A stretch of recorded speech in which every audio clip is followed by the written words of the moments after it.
Mirë se erdhët të dashur peshor në letra trofejnë. Jam Diana dhe do bëjmë lecimin e javës që vjen për ju. Radha parë është dashuri, më falni, radha parë është ekonomi, punë, financa, dhe e dyta është dashuri, që do i përmbledhim të gjitha, dhe beqarët, dhe ata që presin për një bashkim, apo ata që janë së bashku. Letra e parë, peshor. Në punë dhe para, java nis me një mesazh shumë praktik. Mos bëj asgjë me nxitim. Temperance është letër ekuilibri. Por nuk dua të lëm vetëm me fjalën ekuilibër, sepse praktikisht mund të tregoj kjo letër shumë gjëra. Nëse ke dy burime ardhurash, për shembull, dy punë, dy mundësi, ose po mendon të ndryshosh punë, këtë javë duket sikur duhet të hedhësh njërin tutje pa e sigur, nuk duhet të hedhësh njërin tutje pa u siguruar tjetrën. Mundohu ti menaxhosh gjërat paralelisht peshor, derisa të shohësh më qartë. Në financa mund të jetë një javë ku duhet të ndash parat me mend, një pjesë për faturat, një pjesë për diçka që të duhet, një pjesë ta lësh me njan. Nuk është javë për erdhi rroga, hajde se e shohim më vonë, në atë kuptim. Pra, në punë kjo letër mund të tregojë edhe një situatë që po rregullohet ngadalë. Ndoshta ke pasur mosmarrveshje me dikë, ke pritur një përgjigje, një kontratë, një ndryshim orari ose një marrëveshje. Gjërat mund të fillojnë të vendosen në vend, por jo me shpejtësinë që dëshironi ju, të dashur. Në fakt, peshor, në fakt Temperance ka edhe një paralajmërim, mos prano gjithçka vetëm për të ruajtur paqen. Peshorja ka zakon të thotë mirë, s'ka problem, edhe kur ka problem. Nëse një marrëveshje nuk të lëvërdis, thuaje, peshor.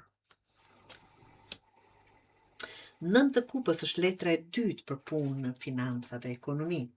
Kjo është shumë më e këndshme. Këtu kemi kënaqësinë nga një rezultat. Diçka që ke dashur ose pritur mund të dalë më mirë nga se ke menduar. Prandaj mos u nxito, peshor. Mund të jetë një pagesë, një përgjigje pozitive, një klient, një marrëveshje, një punë që të pëlqen ose thjesht një javë ku financiarisht të marrësh pak frym.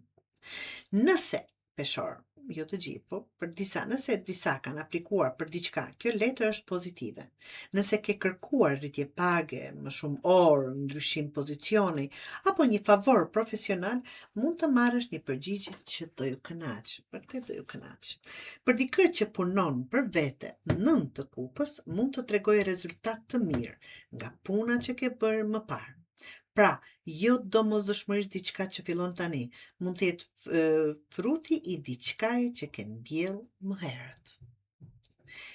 Por, nëntë të kupës ka edhe anën e vet, ta them atë që nuk na pëlqen. Kur ndihesh mirë financiarisht, thot, mund të bëhesh pak më dorë lëshuar. E meritoj të gjithë, po që duhet patur pak kujdes, peshor. Dhe ta them, kur them meritojmë të gjithë, absolutisht e meriton. Po nëse e meriton 5 herë brenda një dite,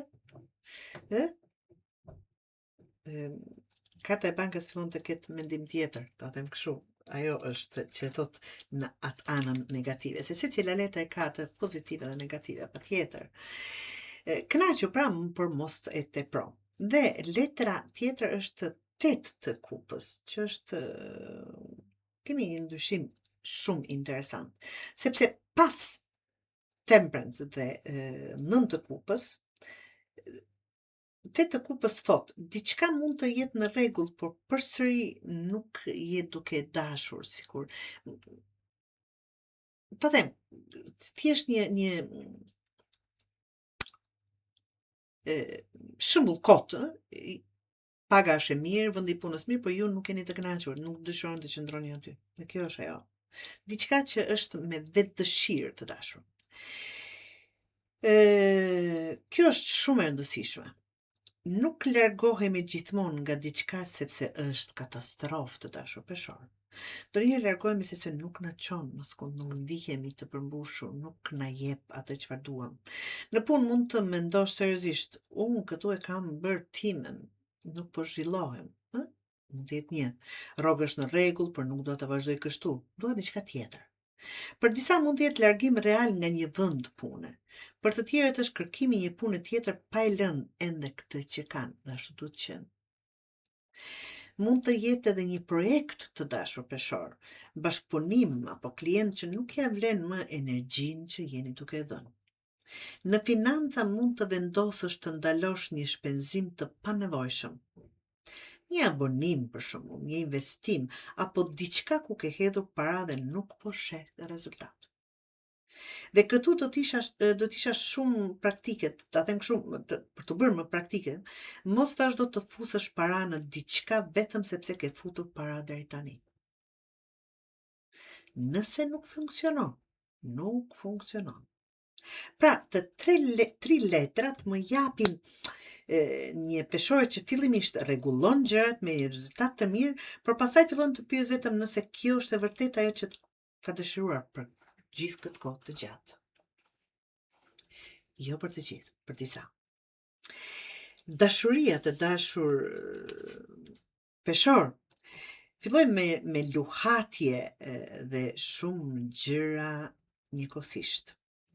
Për çiftet, njëri për jush mund të jetë duke u marrë me punë, familje, para, fëmijë, detyrime dhe marrëdhënie, po futet aty mes të gjithave, ta them një rrëmuj. Jo domosdoshmërisht mungesë dashurie, por më shumë mungesë kohe dhe vëmendje. Mund të keni situata të tipit kur të takohemi, nuk e di, sot, s'mundem, nesër, të tregoj nesër, apo nëse është vetëm lidhje. Dhe pas pak nuk e di më nëse je në lidhje apo po rezervon termin të dentistit, ta them kështu, nga që është shumë i zënë, personi ka disa është duke zhongluar, shikoni në ajër, dy të monedhës mund të tregoj edhe dikë që nuk po vendos dot. Mund të jetë ajo. Për beqarat mund të ketë dy persona, dy mundësi, ose një person që një ditë afrohet dhe ditën tjetër ftohet. Asmish as peshk. Kujdes këtu. Mos e interpreto paqartësinë si mister. Nëse dikush të do në jetën e vet, në një moment duhet edhe ta tregoj. Kulla. Këtë nuk e kisha parë, të thjem me sinqert, janë leta të reja dhe ka një formë tjetër të kullës, ta them kështu. E shikoj kullën, këtu ndryshon atmosfera. Absolutisht është një letër fort dhe nuk dua ta zbukuroj për as ta dramatizoj. Ajo tregon në diçka që nuk mund të vazhdojë më në të njëjtën formë, sepse kemi këtu një largim dhe poshtë saj është vërtet një kthim dhe poshtë është vërtet një ndryshim këtu. Që nuk mund të vazhdoni më në të njëjtën formë. Në një marrëdhënie mund të dalë një bisedë që është shtyrë, mund të thuhet diçka që njëri e ka mbajtur brenda, mund të ketë debat, përballje, zbulim ose një vendim të papritur, të dashur peshor. Për disa çifte mund të jetë unë kështu nuk vazhdoj, duhet të ndryshoj diçka.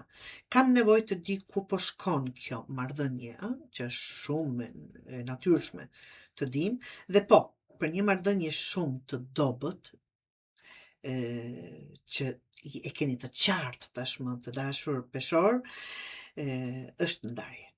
Në një marrëdhënie të fortë, kulla mund të rrëzoj problemin, por mund ta rrëzoj, ta bëj, ta them, por jo marrëdhënien.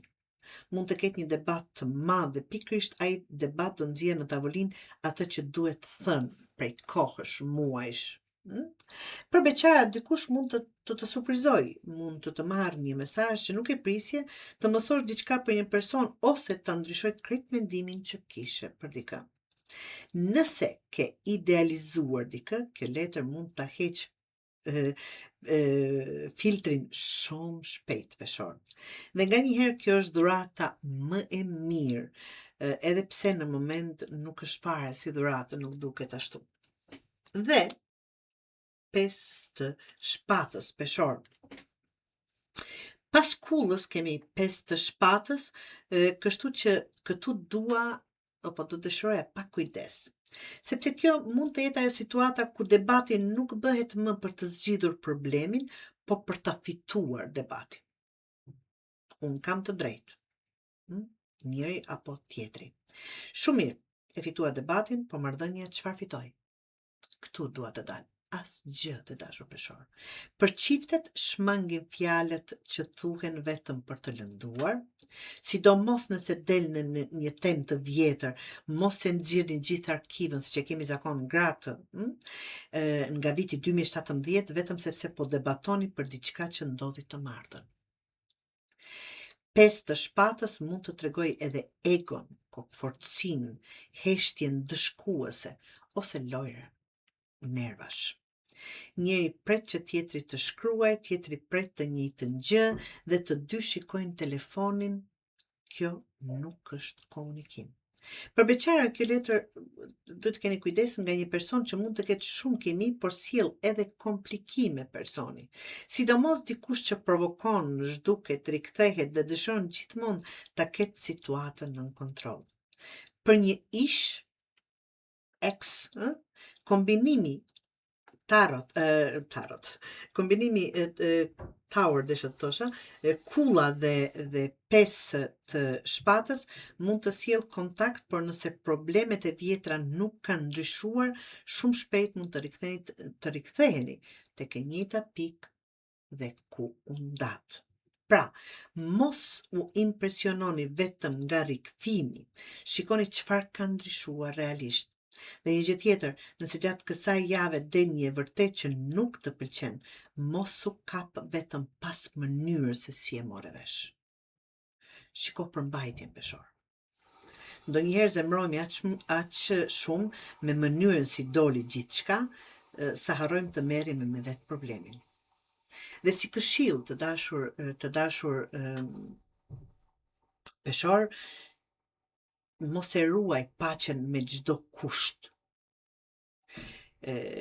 Ka raste ku një bisede pakëndshme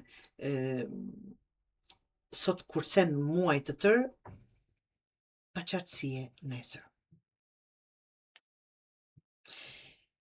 Dhe sidomos në dashuri, mos lufto për të patur fjalën e fundit. Shiko nëse personi përballë po lufton për të njëjtën marrëdhënie si ti. Jo çdo gjë që prishet duhet rregulluar. Disa gjëra prishen pikërisht që ti të vendosësh apo që ti të mos vazhdosh, ti mbash me zor. Për disa kështu dhe për disa ashtu të dashur peshor.